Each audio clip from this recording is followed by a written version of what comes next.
Bab 057 106. Gue emang masih di luar. Kok tahu? Atau cuma sok tahu? Lanina heran karena Roni langsung menebak kalau dirinya memang sedang tidak ada di kosan. Gue lagi di depan kosan lo. Sini cepet pulang.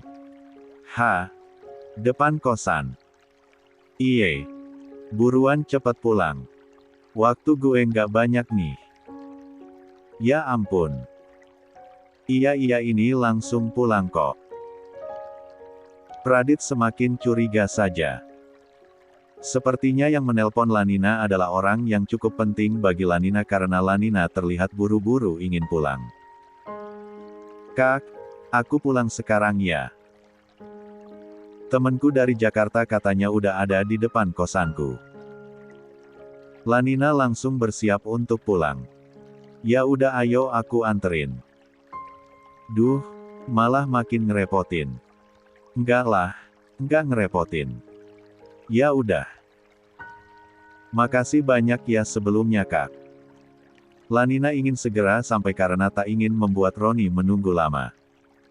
Dalam bayangan Lanina, saat ini Roni datang sendirian saja, padahal dia juga akan segera bertemu dengan anak lelaki yang ia rindukan dalam diamnya. Yasa kesal, sudah belasan kali ia melihat jam tangannya.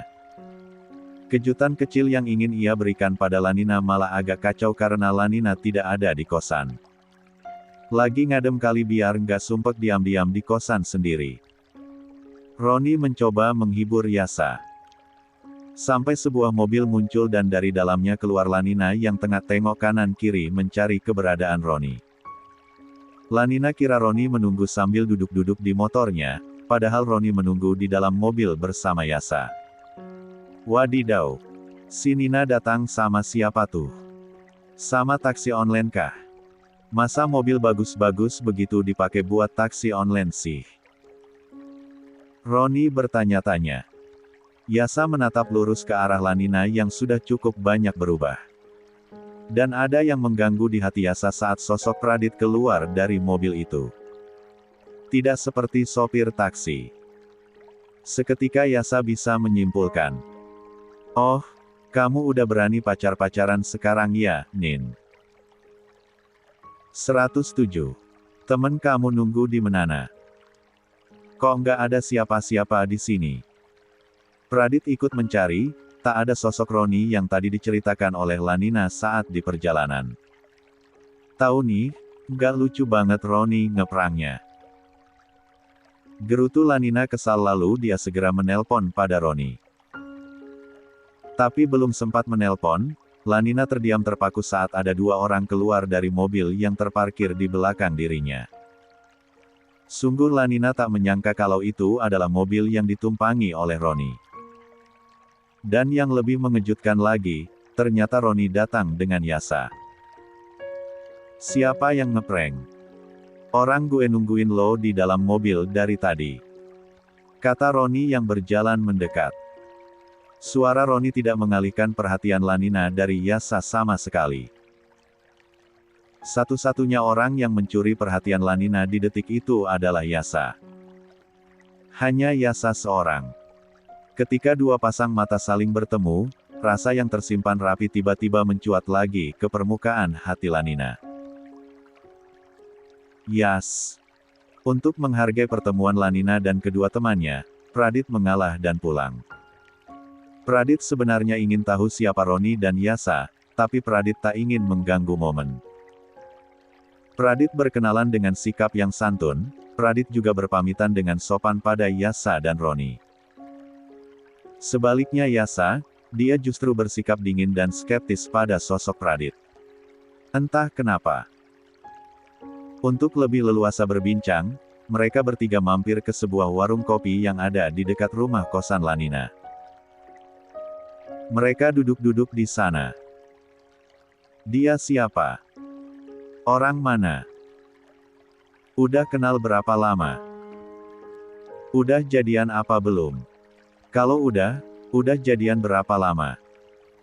Yasa mengajukan sederet pertanyaan yang bersifat interrogatif. Roni menyimak dan tidak bicara apa-apa. Itu Kak Pradit, asli Bandung, udah kenal sejak aku jadi maba dan kami nggak jadian, cuma berteman aja kok. Lanina juga menjawab dengan cukup lengkap. Kamu tuh nggak peka ya? Nggak akan ada hubungan yang sebatas pertemanan, di antara perempuan sama laki-laki. Yasa agak mengomel. Ada kok, kayak aku sama Roni, kayak aku sama kamu. Kok kamu menyimpulkan kayak gitu? Bener juga ya. Yasa sadar akan hal itu. Yasa segera meneguk es kopinya. Yas tuh cuma mau memastikan kalau cowok yang deketin lo adalah cowok baik-baik. Dia kan suka khawatir sama. 108. Lo, Nin. Roni mulai bersuara. Lanina melirik lalu menatap cukup lama pada Yasa, Yasa juga, sehingga mereka saling bertatap di momen itu. Aku cuma mau memastikan aja, kalau cowok yang deketin kamu itu jelas profilnya. Masa kecil dan masa remaja kamu udah struggling banget. Ya kali kamu juga harus hidup susah di masa depan kamu. Harus jelas bibit-bebet bobotnya. Dan kalau semua kriteria itu udah terpenuhi, yang selanjutnya adalah, apakah keluarganya welcome sama kamu atau enggak? Jelas Yasa. Tenang aja, Yas. Sebelum semuanya berjalan lebih jauh, aku udah lebih dulu mengukur diriku sendiri. Dia itu berasal dari keluarga dokter yang terpandang, aku tahu batasku sampai mana, kami cuma berteman dan akan selalu berteman, nggak lebih. Lanina menanggapinya dengan santai. Lo nggak boleh pesimis begitu, Nin. Nggak ada yang salah kok kalau misalnya lo ditakdirkan buat jadi menantu di keluarga dokter. Lo punya value, walaupun dari keluarga kelas bawah, tapi lihatlah. Kita berkuliah, berkat keluarganya Yas, ini adalah kesempatan kita, khususnya lo buat memperbaiki kualitas diri. Roni bicara dengan sangat bijak. Sejak jadi mahasiswa, kata-kata lo jadi bijak banget ya, Ron. Lanina menggoda. Elah, gue serius. Iya. Thanks banget ya, lo udah menyuntikkan rasa percaya diri dan optimisme buat gue. Makasih juga karena kalian datang dan nengokin jauh-jauh ke sini. Makasih banyak, Yas.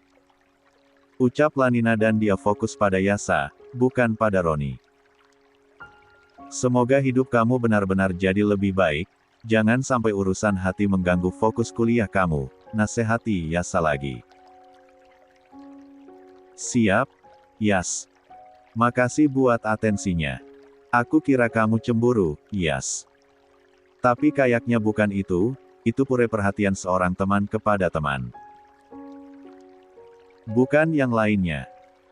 Kayaknya aku terlalu lancang berharap kamu cemburu sama Kak Pradit. Tapi sumpah, seumur hidup, aku nggak akan pernah melupakan semua kebaikan kamu.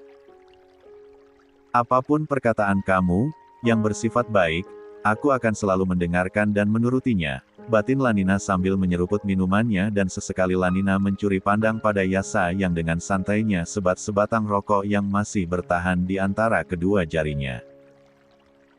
Bahkan, cara Yasa menikmati sebatang rokok, lalu mengembuskan asapnya ke udara, adalah hal menarik di mata Lanina. Sudah lebih dari 1 tahun Lanina berusaha keras mencoba menempatkan Yasa sebagai orang biasa di dalam hatinya, tapi itu semua gagal lagi saat Yasa tiba-tiba muncul seperti ini.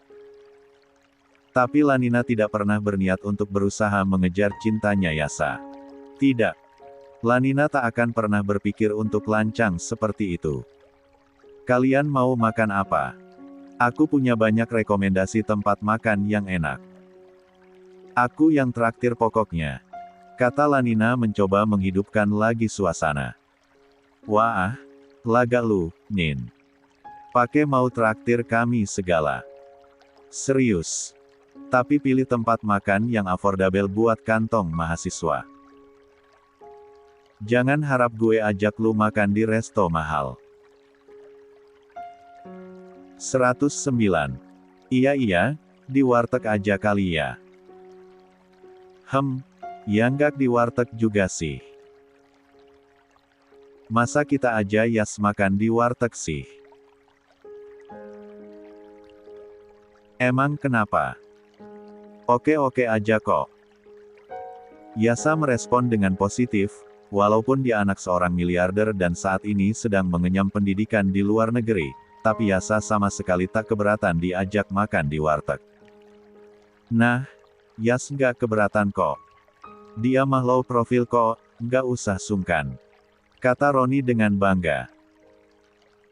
Memang begitulah adanya Yasa, walaupun anak orang kaya, tapi Yasa tak pernah protes walau cuma diberi makan separuh telur di rumah Roni. Iya, jangan di warteg deh, tapi di rumah makan Sunda yang recommended banget. Agak jauh sih dari sini, apa kita mau cabut sekarang? Oke. Pokoknya sore ini sampai malam nanti, kita habisin waktu kita sama-sama. Kapan lagi coba kita hangout bareng kayak gini? Apalagi kalau kita udah pada sibuk sama kerjaan kita nanti, kata Roni. Apalagi kalau udah pada sibuk sama pasangan masing-masing, celetuk Yasa. Lanina agak tersentil. Lah iya, itu juga sih. Kalau udah pada punya pacar masing-masing, ya udah pasti susahlah nyari-nyari waktu kayak gini. Lanina tidak tahu, tapi dia merasa kalau Yasa memang agak menyindir kepadanya. Udah yuk, cabut ah. Dan di hari itu, mereka menghabiskan waktu bersama-sama. Setelah makan, mereka jalan-jalan di salah satu mall di kota kembang itu. Belanja bersama dan main-main di Timezone seru-seruan. Yasa mentraktir Roni dan Lanina untuk membeli sepatu baru dan di hari itu mereka benar-benar bersenang-senang walau sebenarnya ada sesuatu yang mengganjal di hati Lanina di hati Yasa juga. Tapi keduanya kompak untuk menyangkal. Regita mengalami kemunduran di dalam hidupnya dalam 1 tahun terakhir ini.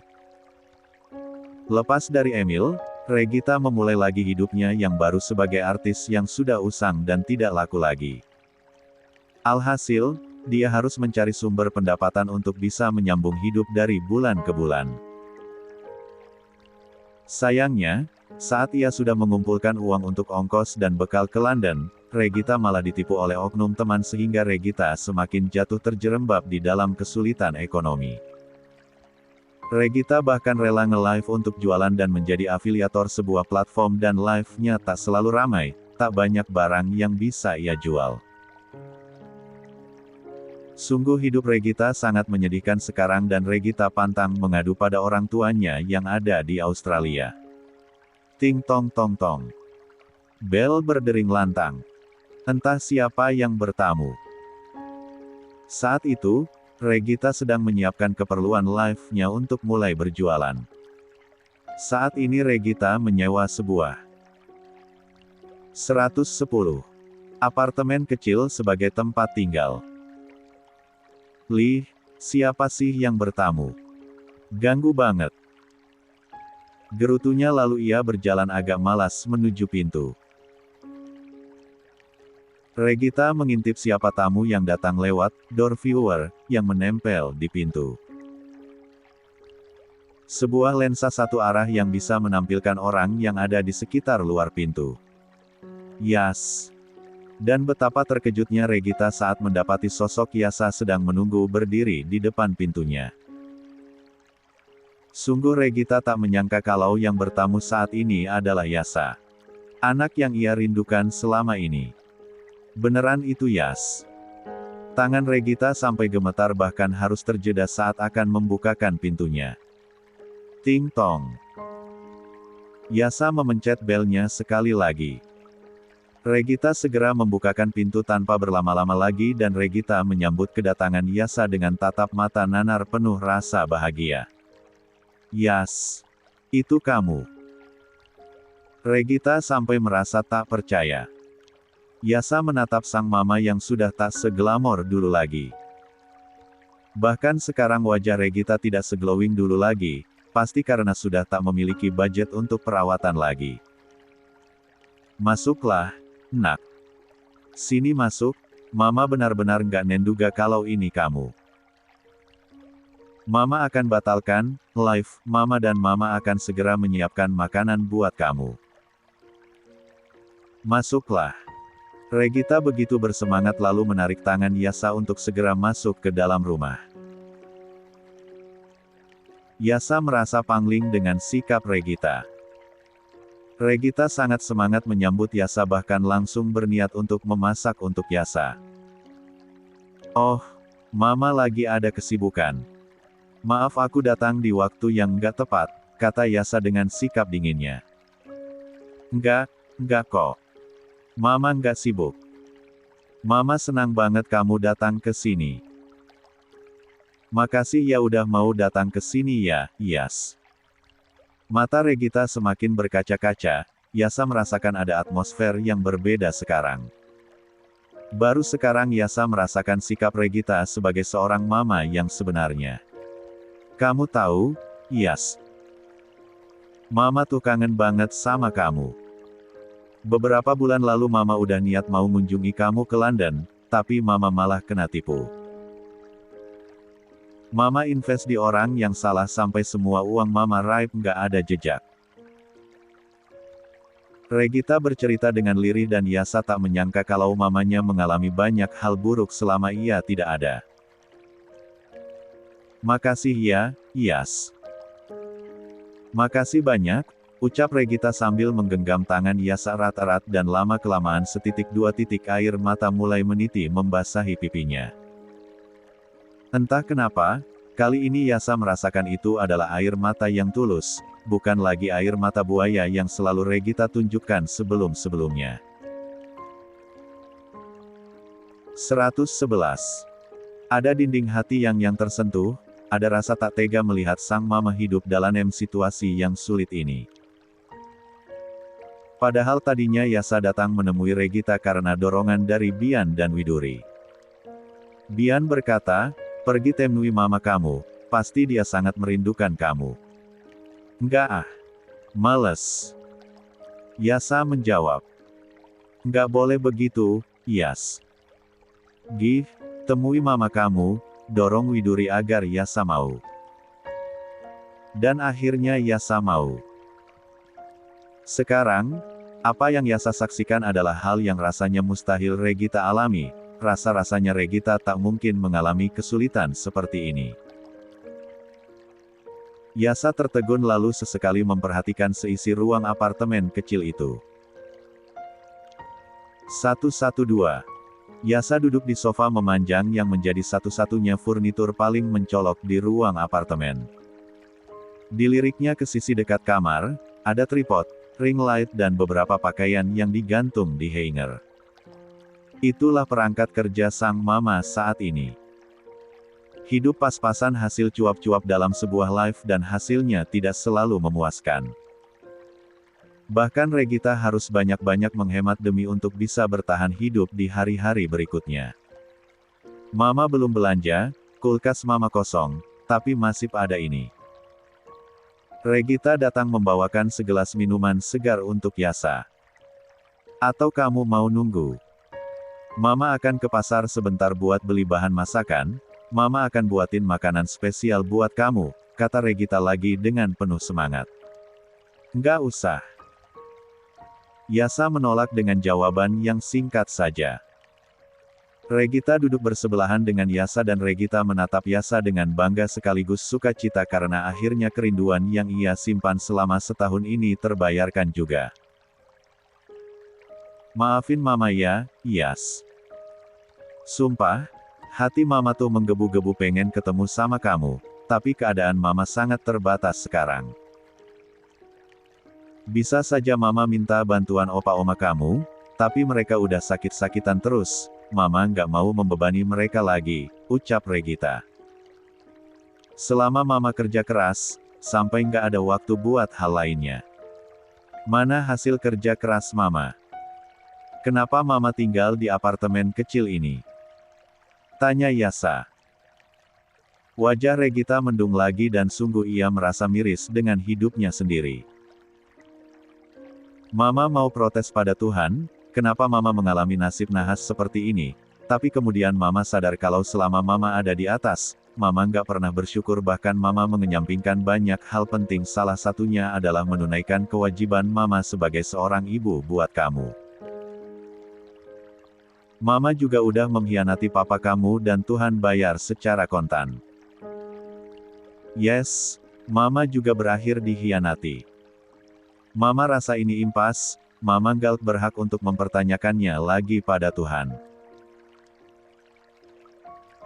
Regita bertutur, cukup lebar dan sungguh Yasa takjub dengan pola pikir Regita saat ini. Seorang Regita Arsela yang dulu selalu drama dan selalu mengagungkan keangkuhannya, tiba-tiba menyadari setiap hilap yang pernah diperbuatnya. It's unbelievable. Tapi Mama nggak mau nyerah, yes. Mama akan memulainya lagi dari nol. Mama kerja, tujuan Mama adalah untuk mengumpulkan ongkos ke London. Yasa menatap Regita dan dia tak menangkap sinyal-sinyal dusta. Baru kali ini Yasa merasakan kalau Regita bicara tulus dari dasar hatinya. Sumpah, Yas. Mama nyesel udah ninggalin kamu di masa kecil kamu. Apa boleh, Mama mulai lagi buat. 113. Memperbaiki semuanya. Dengan segala keterbatasan Mama saat ini, Mama akan berusaha untuk menjadi Mama yang baik buat kamu. Hati kecil Yasa tersentuh. Tapi dia menunjukkan sikap yang biasa, padahal hatinya luluh dengan apa yang dikatakan oleh Regita barusan. Mereka duduk dan berbincang bersama selama beberapa saat. Bahkan di kesempatan itu, Yasa membantu mamanya berjualan. Yasa ikut dalam live itu dan di luar dugaan, Yasa menarik banyak perhatian sehingga Regita bisa mengumpulkan banyak gift dan juga meraup penjualan yang meningkat dari hari-hari biasanya. Yasa pulang setelah gelap, menjelang makan malam. Saat ia pulang, meja makan sudah siap, berbagai macam hidangan favorit masakan Mamu sudah standby menggoda selera makannya. Tuh, Abang Yaya kamu udah pulang, kata Bian yang sedang memangku Dasa yang terlihat lemas dan galau. Mendengar nama Yasa disebut, balita 2 tahun itu langsung antusias dan mengangkat kepalanya dari bahu sang papa. Bang Yai, panggilnya dan menyambut Yasa dengan senyum manis gigi kelinci. Kenapa? Kok digendong-gendong sama papa? Sapa Yasa yang berjalan semakin dekat. Bang Yai dari mana? Pelgi-pelgi telus ih, sebel. Kemudian dia cemberut setelah tersenyum menyambut.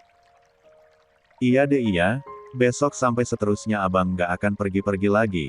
Kecuali pas Bang Yai mau pulang lagi ke London, beberapa hari lagi.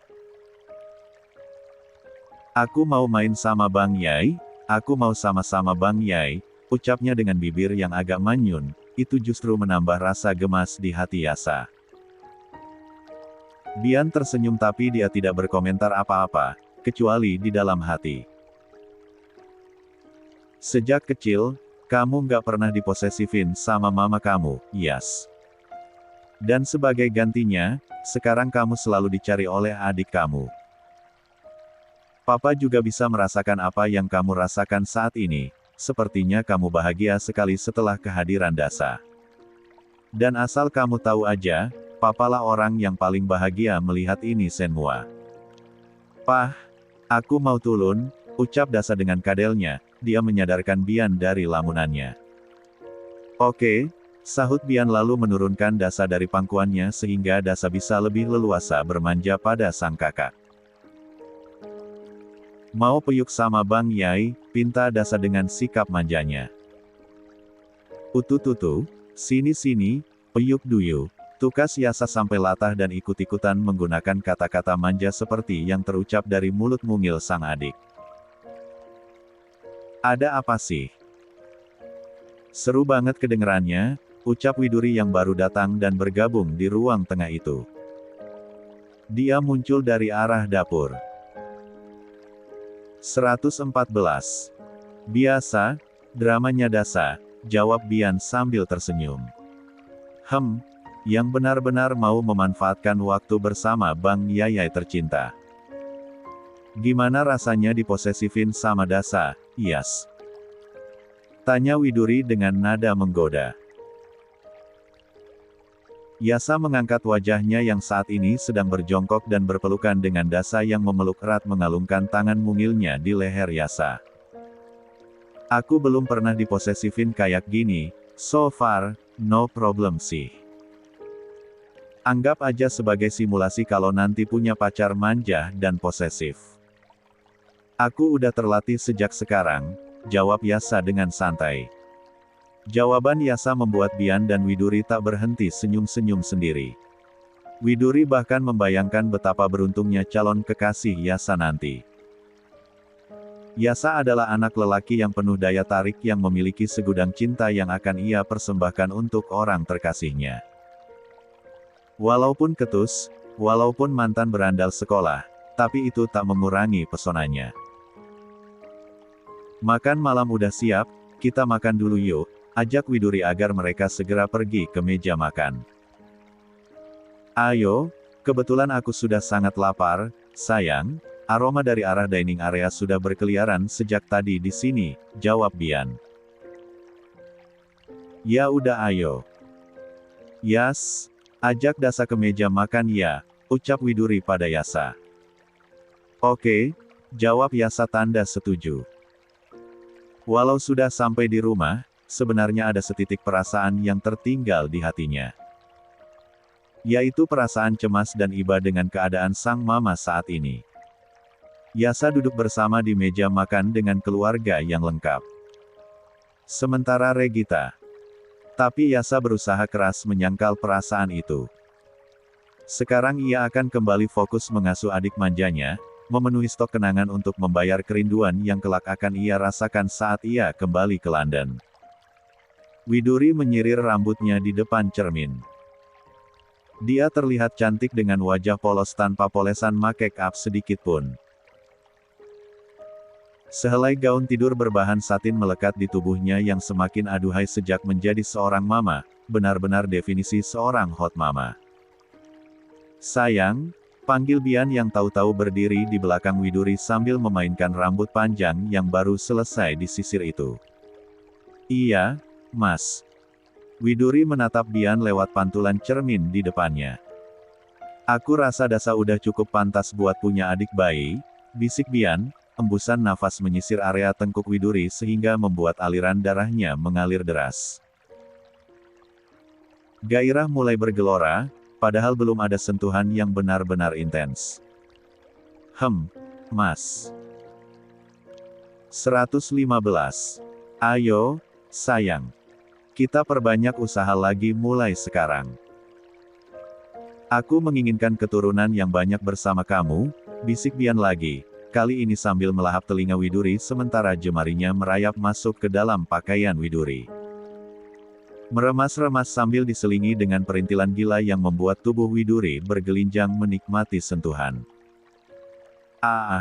Mas, Desahan mulai terdengar keluar dari mulut Widuri. Berawal dari depan meja rias, pemanasan sudah dimulai dengan cukup intens. Dengan mudahnya Bian dan Widuri saling memancing birahi. Dan ketika bibir saling bertaut, tak ada lagi obrolan selain desahan dan lungauan yang saling bersahutan. 116. Cinta Bian dan Widuri selalu bergelora. Api asmara selalu menyala tak pernah padam dan Bian sangat yakin kalau itu akan berlangsung untuk selamanya. Widuri selalu menunaikan tugasnya sebagai istri dengan sangat baik. Bian hampir tak pernah merasa kecewa oleh Widuri. Widuri selalu menyenangkannya secara lahir dan batin. Widuri menelaju sangat jauh dengan kebahagiaannya, meninggalkan para pembenci yang membuat hidupnya terjerembab di dalam penderitaan di masa lalu. Ada yang mulai menyadari kesalahan, tapi ada juga yang tetap angkuh dengan kesalahan mereka. Tapi Widuri tidak lagi mempedulikan hal itu, kini Widuri sudah mendapat imbalan atas kesabarannya dan dia berjanji akan selalu menjaga kebahagiaan itu untuk selamanya. Bian mengantar Yasa ke bandara. Hanya Bian saja, sebab kalau Widuri ikut, otomatis Dasa juga harus ikut. Jika Dasa ikut, sudah pasti akan ada drama perpisahan yang terjadi. Sudah dipastikan kalau Dasa akan merengek dan tak ingin ditinggalkan oleh si abang tersayang. 2 tahun lagi, bertahanlah.